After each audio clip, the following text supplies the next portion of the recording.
Election commission पे थोड़ा blame करते हैं। इलेक्शन कमीशन ऑफ इंडिया तो दावा कर रही कि हमने तो बहुत निष्पक्ष एकदम साफ सुथरे चुनाव हमने कराए, हमने कहीं किसी को तकलीफ नहीं दी, इतना हमने पैसा जब्त किया। आप तो कह रहे हैं पैसा बांटा गया, आप कह रहे हैं और भी वहां जितने कर्म हो सकते थे जो होते हैं चुनाव जीतने के लिए वो सब किए गए। तो ये कैसे विरोधाभास कैसे है?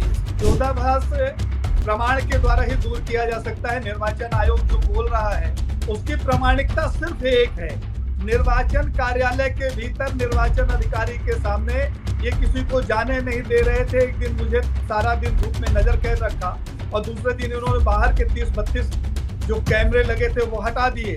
अंदर जो फोटोग्राफी होती है, जो वीडियोग्राफी होती है प्रत्याशी की, अभी हमने मांग की है कि वो सारे दे दिए जाएं विधि संगत तरीके से। और मैं आपके माध्यम से भी कहता हूं कि अगर निर्वाचन आयोग निष्पक्ष है, मोदी बेईमान नहीं है और उस बेईमानी में निर्वाचन आयोग शामिल नहीं है, तो वो सिर्फ फुटेज निकाल दिए जाएं।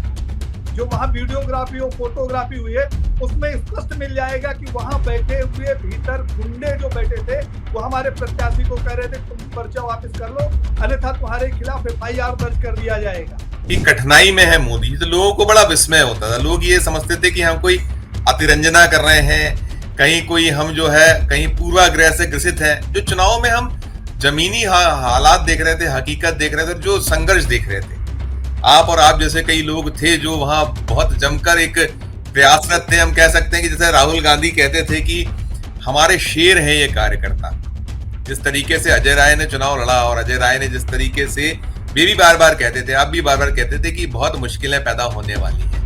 तो उस परिप्रेक्ष्य में, उस संदर्भ में, और आपने तो शुरू में ये भी कहा था कि बहुत सारे लोगों को पर्चे ही नहीं भरने दिए गए, और हमने वो दृश्य भी देखा था जब बहुत सारे राज्यों के मुख्यमंत्री जो भारतीय जनता पार्टी शासित राज्य हैं या जो उनके अलायंस पार्टनर्स के जो राज्य हैं उनके मुख्यमंत्रियों द्वारा, और बड़ा तामझाम सब, तो उन सब के बीच में आपका अनुभव कुल मिला के क्या रहा? ईमानदारी का इलेक्शन तो मोदी जी पूरी तरीके से हार चुके हैं। मशीन की हैकिंग से बिल्कुल किसी भी तरीके से इनकार नहीं किया जा सकता।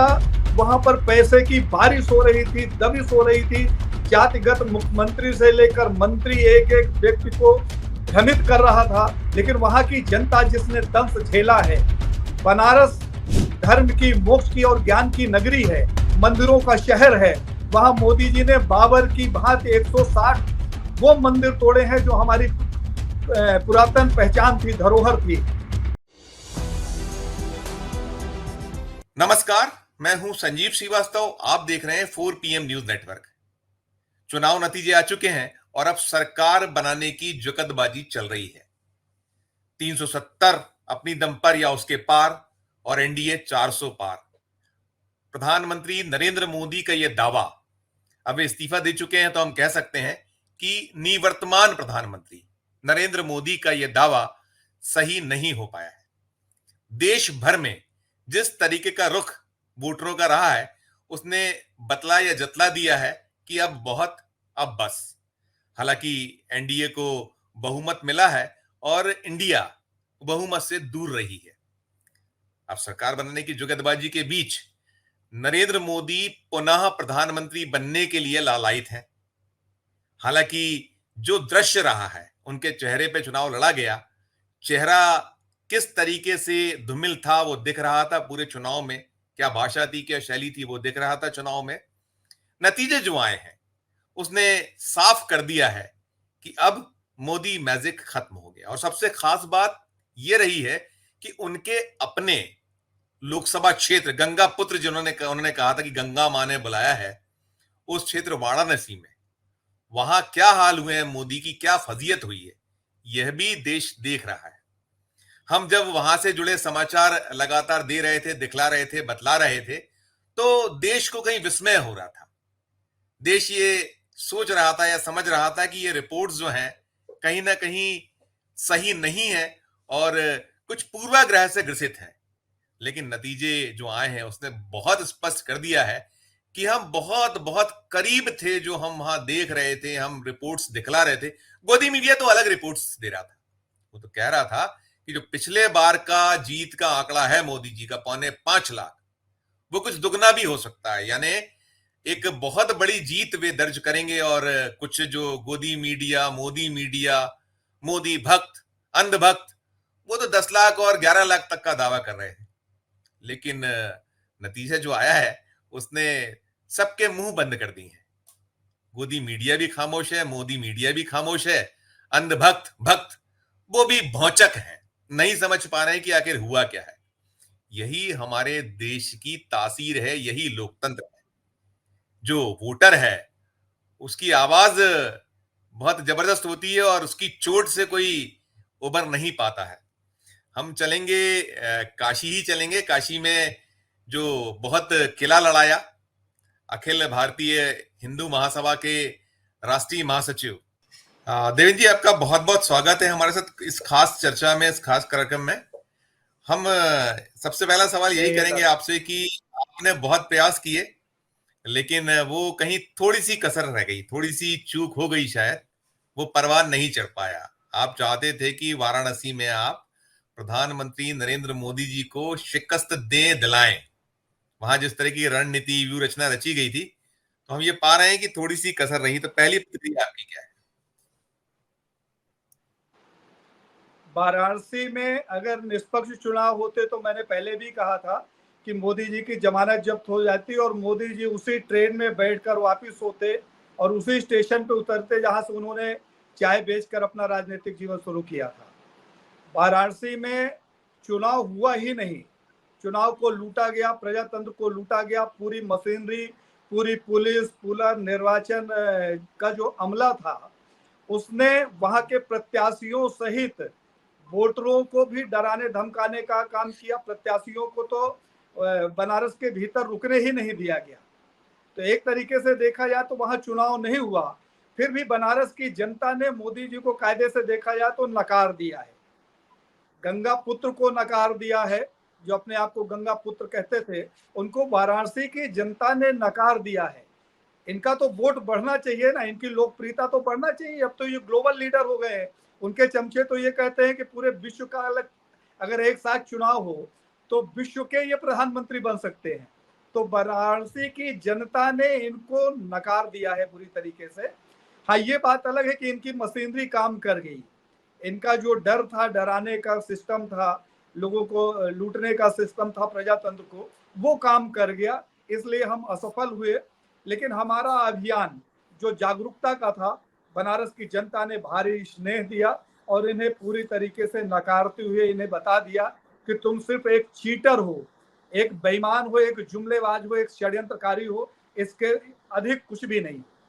अब ठीक है, जीत होती है, एक वोट से भी जीतने वाला व्यक्ति विजेता ही कहलाता है। तो जीत इनकी हुई है, लेकिन जिस तरीके से इनकी जीत होनी चाहिए, तो बनारस का असर, बनारस में जो इन्होंने अत्याचार किया उसका असर पूरे भारत में देखने को मिला।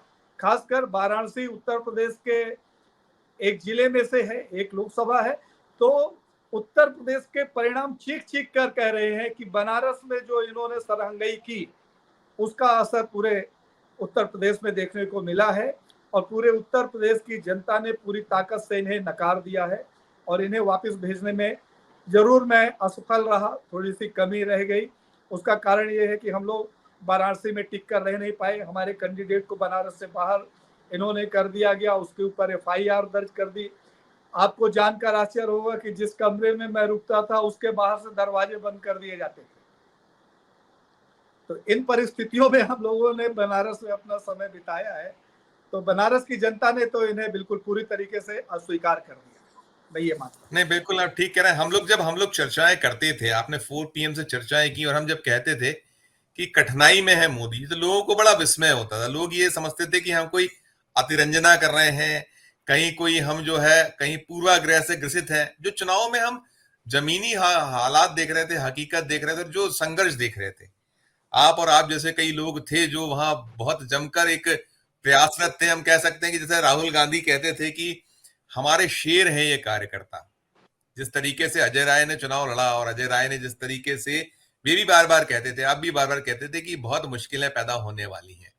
तो उस परिप्रेक्ष्य में, उस संदर्भ में, और आपने तो शुरू में ये भी कहा था कि बहुत सारे लोगों को पर्चे ही नहीं भरने दिए गए, और हमने वो दृश्य भी देखा था जब बहुत सारे राज्यों के मुख्यमंत्री, जो भारतीय जनता पार्टी शासित राज्य हैं या जो उनके अलायंस पार्टनर्स के जो राज्य हैं, उनके मुख्यमंत्रियों द्वारा और बड़ा तामझाम सब तो उन सब के बीच में आपका अनुभव कुल मिला के क्या रहा? आपने ये तो मान लिया कि कहीं थोड़ी सी चूक हुई, वो चूक तो अपनी जगह है, लेकिन बाकी हम जो आपने बहुत बरसों बरस से चुनाव देखे हैं, कई सारे चुनाव, बहुत सारे चुनाव में आपने काम किया है लोगों के लिए, और आपकी विचारधारा भी वही है।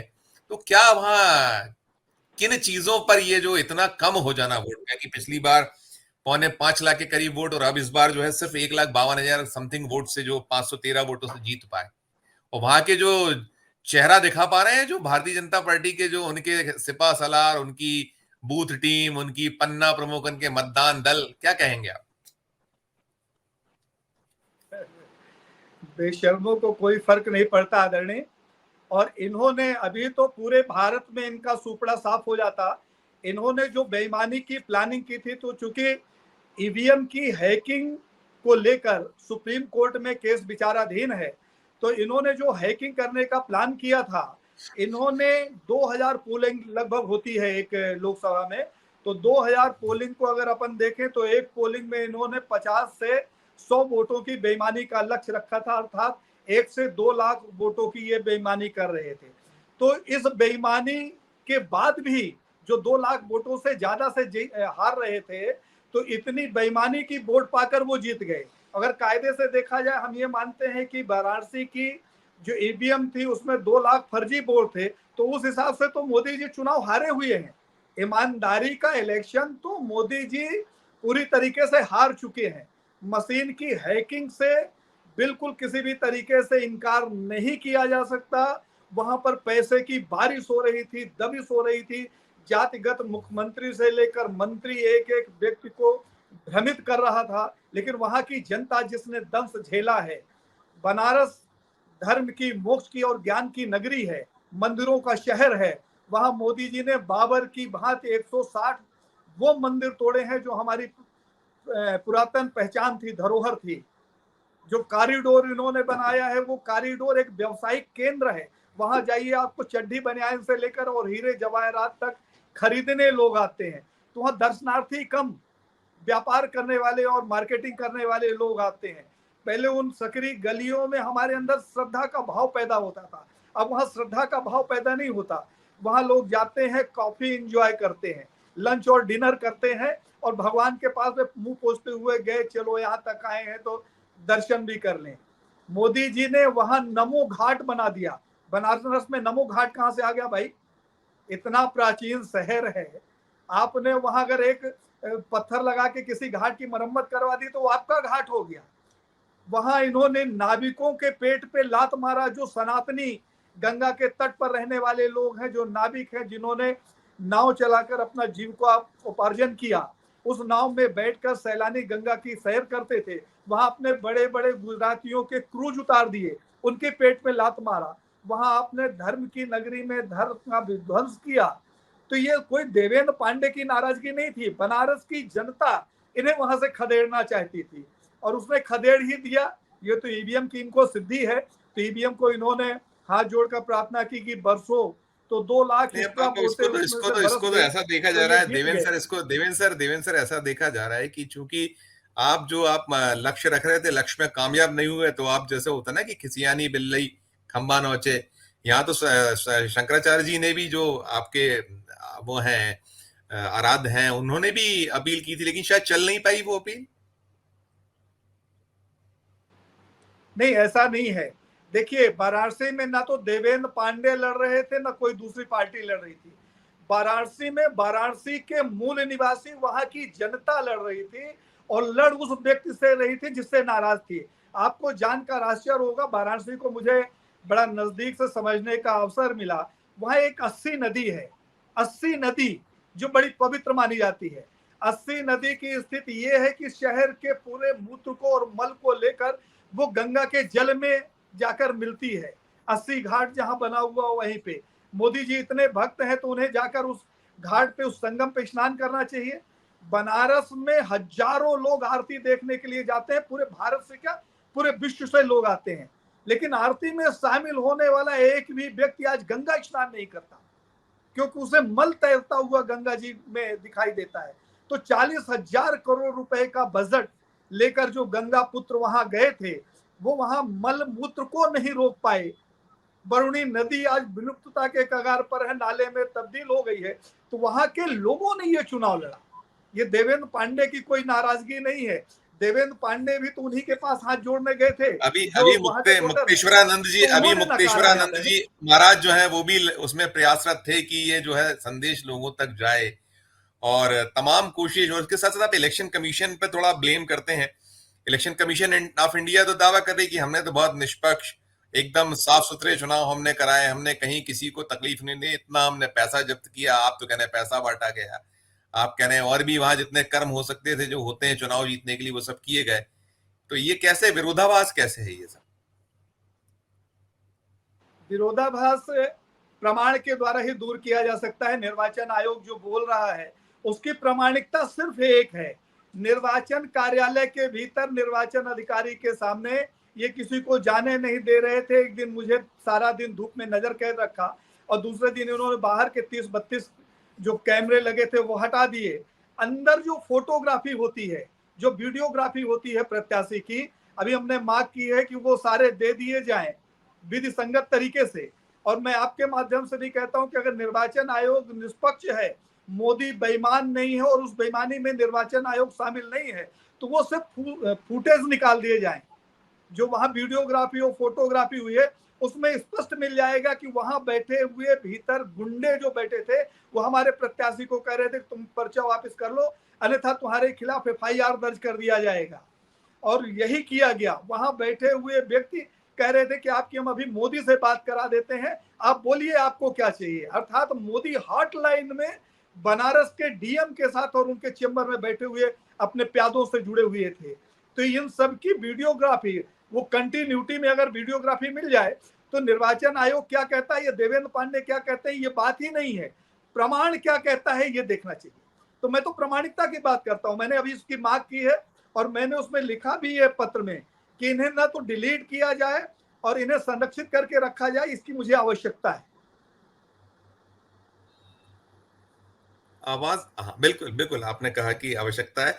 दूसरी चीज ये भी है कि तमाम जो आप लोगों ने प्रयास किए और तमाम कोशिशें की, बावजूद इसके वो जो जीत, तो अंततः जीत होती है कि वो जीते हैं, ठीक है, उनका वोट का जो शेयर है या जो जीत का अंतर है वो बहुत कम हो गया। अब आप इस पे ये कहें कि ये हार है।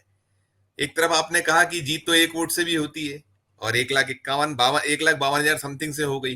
तो दोनों में आपके भी तो बातों में कहीं कुछ विरोधाभास नजर आ रहा है। आदरणीय, अखाड़े में जब दो पहलवान उतरते हैं तो पटकनी लगाते हैं, लेकिन उसके नियम होते हैं कि जो गुप्तांग होता है उस पर आपको वार नहीं करना। तो यहाँ तो साहब जो प्रत्याशी थे और जो मतदाता थे उनके गुप्तांग में प्रहार किया गया। तो फिर ये निश्चलता कहाँ रह गई। तो जीत तो वो भी जाता है ना अखाड़े में जो चीटिंग करता है।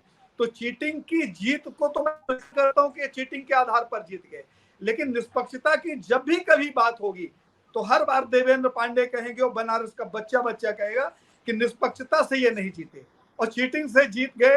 तो चीटिंग की जीत की शुभकामनाएं उन्हें, निर्वाचन आयोग को भी आपने शुभकामनाएं, आपने उनके आप जो लोगों ने प्यारे थे आप उनको लोगों ने भी मैंने जैसे शुभकामनाएं। कहा कि अभी मुक्तेश्वरानंद जी ने उस समय भी बड़ा वो किया था कुछ, कि जब राम को वो लेकर आ रहे थे अयोध्या में, जो है फैजाबाद जिसे कहते हैं, फैजाबाद सीट है, और उत्तर प्रदेश तो पूरा बेड़ा गर्क ही कर दिया उसने। तो वो वहां जो सारी चीजें थी वो उसकी जो, वहां तो वो हार का सामना करना पड़ा, उसको कैसे देखते हैं आपकी वहां जो हार हुई? और बाकी भी आप जो आप कह रहे हो कुछ चीजें जरूर हैं कि ठीक है जीत आपकी हार के तौर पर देखी जाए, लेकिन अयोध्या में हार जाना, फैजाबाद में हार जाना, उस पर आपकी प्रतिक्रिया? राम जी का श्राप लगा है इन्हें। अधूरे बने मंदिर में विधि के विपरीत जो इन्होंने काम किया है, ये सर्वनाश की तरफ जा रहे हैं। और स्वामी युक्तेश्वरानंद सरस्वती जी ने, हम लोगों ने एक ही बात कही थी, पूरे राष्ट्र ने, आप लोगों ने प्रखरता से उस बात को निष्पक्षता से दिखाया था। हम लोगों का कोई व्यक्तिगत उनका मामला नहीं था, ना मोदी का ना बीजेपी का। इस चुनाव में भी हम लोगों ने अंतिम दिन तक, वोटिंग के 2 दिन पहले मुक्तेश्वरानंद जी के आश्रम में हम लोग थे और वहां पर हम लोगों ने घोषणा की कि आज के दिनांक में भी अगर भारत की कोई भी बड़ी राजनीतिक पार्टी ये घोषणा करती है कि हम गौ हत्या को प्रतिबंधित कर देंगे और गौ माता को राष्ट्रमाता का दर्जा देंगे तो हम अपना प्रत्याशी वापस लेने के लिए हम वहां वचनबद्ध थे। तो इनको तो गौ माता का श्राप लगा है। अब मुक्तेश्वरानंद सरस्वती जी और हम लोगों ने एक ही बात कही थी और उसका परिणाम पूरे देश में देखने को मिला कि एक तरफ ये गाय को रोटी खिलाते हैं, गाय को माता मानते हैं, उसे चना गुड़ खिलाते हैं और माला फूल पहनाते हैं, और दूसरी तरफ उन्हीं गौ हत्यारी कंपनियों से चंदा लेते हैं। तो ये तो अभी शुरुआत की है हम लोगों ने, आने वाले जिन दिनों में इनकी जमानत जब्त हो जाएगी, ये गौ हत्यारों के नाम से जाने जाएंगे और सनातनी राष्ट्र में गौ की हत्या करने वाली पार्टियों का विनाश होना ही होना है। ढोंक करने से, पीले वस्त्र पहन लेने से, चारों तरफ कैमरा लगाकर साधना का प्रदर्शन करने से कोई भक्त नहीं हो जाता। ये बगुला भगत हैं। बगुला भगत के बारे में कहा जाता है कि बगुला जो है देखने में बड़ा शालीन लगता है, आंख मूंद लेता है तालाब में, मछलियां सोचती हैं कि भक्ति कर रहा है और उस सीधे से मछली को गपक जाता है। ये बगुला भगत हैं। तो बगुला भगत की जो स्थिति है वो पूरा देश जान गया है। हम लोग राजनीति नहीं करते साहब, हम लोग राष्ट्रनीति के लोग हैं। अगर ऐसा होता तो आज देवेंद्र पांडे के पास सैकड़ों ऑफर थे। अमित शाह जी का संदेशा शिव कुमार जी के घर गया। राष्ट्रीय अध्यक्ष ने किशन रेड्डी जो केंद्र में मंत्री हैं और लक्ष्मण जी जो उत्तर प्रदेश से राज्यसभा के सदस्य हैं, ये लोग हैदराबाद गए और उन्होंने कहा कि अमित शाह जी बात करना चाहते हैं और वो चाहते हैं कि आप चुनाव न लड़ो, उसके एवज में क्या चाहिए।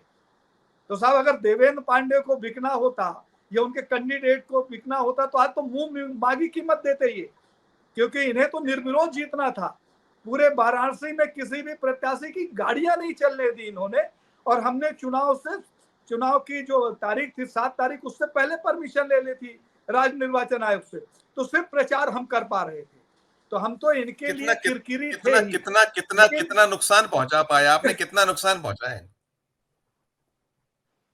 नुकसान यही है कि विधि संगत इलेक्शन में ये हार गए थे। मैंने बताया कि 2 लाख वोटों की ये चीटिंग किया, और पिछले चुनाव से अगर अपन देखें तो 3 लाख वोट इनके कम हुए। तो इनके वोट तो बढ़ना चाहिए। तो महामानव के उस पे आ गए। मोदी जी के गुलाम तो इनको ईश्वर का अवतार कहते थे, तो मोदी जी अपने मुंह से खुद कहने लगे कि मुझे ईश्वर ने भेजा है, मैं अवतार हूं। तो ये अवतारी पुरुष का पतन क्यों हो रहा है? वाराणसी में साधना करना था तो बनारस में करते भाई, वो तो मोक्ष की नगरी है, मोक्ष प्राप्त होता। तो साहब इन्होंने ईमानदारी का चुनाव नहीं लड़ा, ये जानते थे। पेंडिंग शिकायतें पेंडिंग है? कुछ शिकायतें आपने कर रखी है? कुछ चुनौती दी हुई है आपने पूरे चुनाव को? बिल्कुल, निर्वाचन आयोग में लगातार हमारी शिकायतें दर्ज हुई हैं। वहां तो शिकायत भी नहीं लेते थे, तो हम लोगों ने फिर रजिस्टर्ड शिकायतें दर्ज की है। आपको जानकर आश्चर्य होगा कि वहां का एक एक कर्मचारी भारतीय जनता पार्टी का एजेंट था। एक भी ऐसा कर्मचारी नहीं था चपरासी से लेकर अधिकारी तक जो आपको सही जानकारी दे सके या विधि संगत आपको सपोर्ट कर सके। वहां पर हमारे पर्चा किस कारण खारिज किए गए इसकी जानकारी उन्होंने नहीं दी।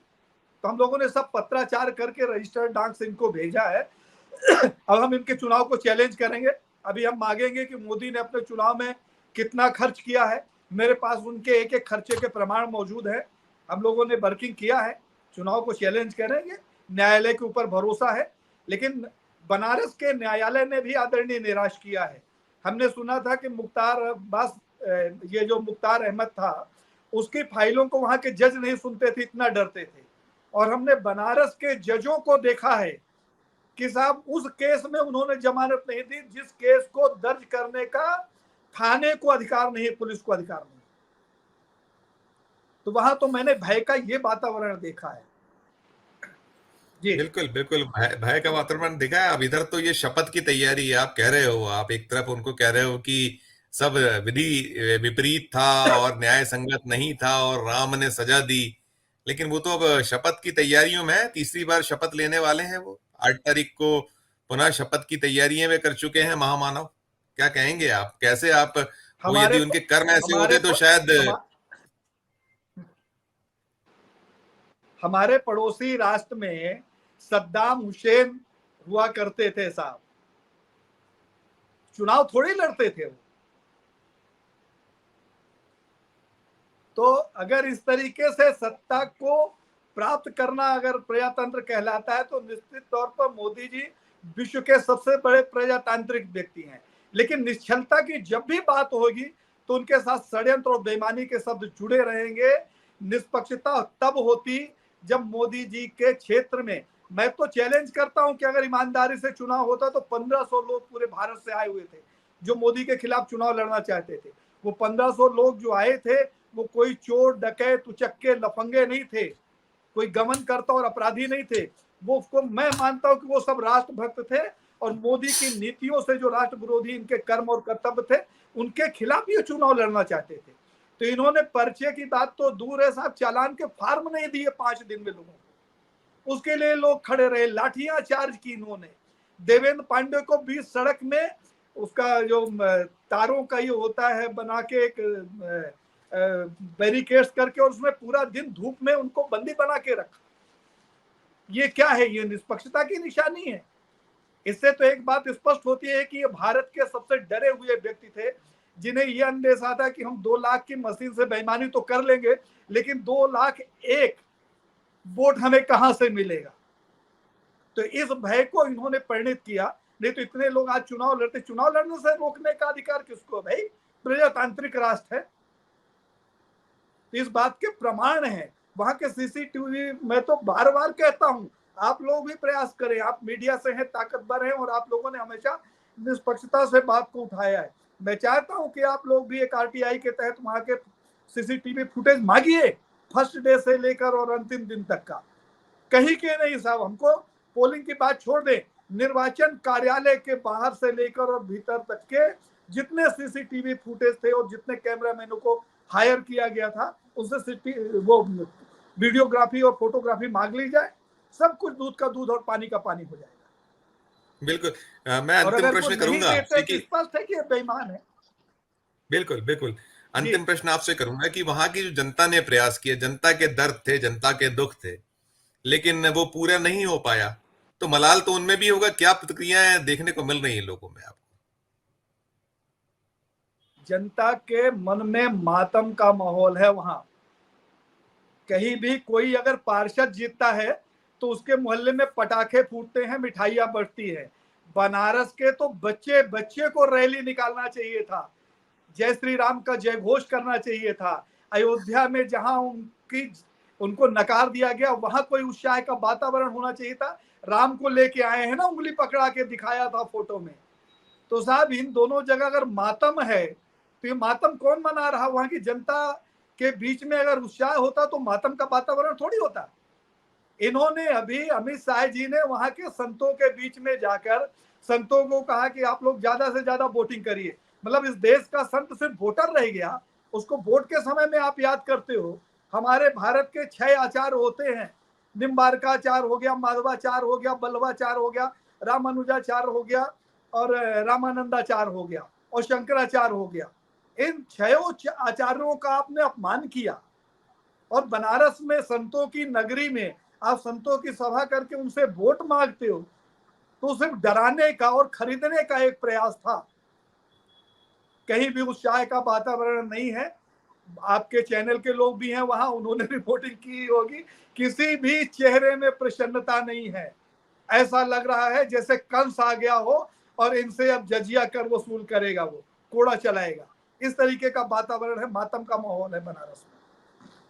बिल्कुल बिल्कुल, आप ठीक कह रहे हैं कि वहां जो वोटर चाहते थे उन्होंने जो भोगा है, वो जो दंश झेला है, शायद वो उसमें कहीं कसर छूट गई, कहीं कोर कसर कहते हैं रह गई, वैसा कुछ है। देवेंद्र जी, आपने हमसे बातचीत की, हम आपका बहुत शुक्रिया अदा करेंगे। तो ये थी चर्चा वाराणसी को लेकर। देवेंद्र पांडे जी थे जिन्होंने वहां जमकर प्रयास किए थे कि जो वहां एक जन साधारण, जन सामान्य में जो धारणा थी और जो स्वयं भुक्त भोगी रहे हैं। आपने कहा कि राम के नाम पर ठगने का प्रयास होता रहा है, सनातन के नाम पर ठगने का प्रयास होता रहा है, कोशिश की है और थोड़ी सी कसर रही, उसका मलाल मन में जरूर है, लेकिन अब कोर्ट में हम अगली लड़ाई लड़ते रहेंगे। तो इस चर्चा में इतना ही। हम फिर किसी नए विषय, किसी नई चर्चा के साथ आपके समक्ष उपस्थित होंगे। हमारा अनुरोध कि हमारे चैनल को लाइक कीजिए, सब्सक्राइब कीजिए और यदि ज्वाइन का बटन दबाया है तो ज्वाइन का बटन भी दबाइए। हमारे चैनल का इसमें से प्यार बनाए रखिए, इसने बनाए रखिए और हमारे इस वीडियो कमेंट बॉक्स में जाकर कमेंट जरूर कीजिए कि वीडियो आपको कैसा लगा और देखते रहिए 4 PM न्यूज नेटवर्क। धन्यवाद, नमस्कार।